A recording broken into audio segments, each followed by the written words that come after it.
মই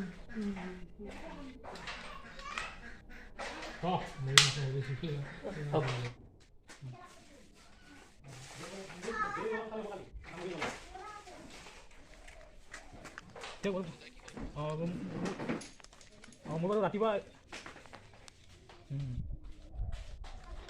দেওবাৰ মই কালি ৰাতিপুৱা সময় পঠাই দিলোঁ ৰাতিপুৱাই ঠিক হ'ব হ'ব এটা কাম কৰিব কালি আপুনি 8:30 বজাত ঠাইত আহি যাব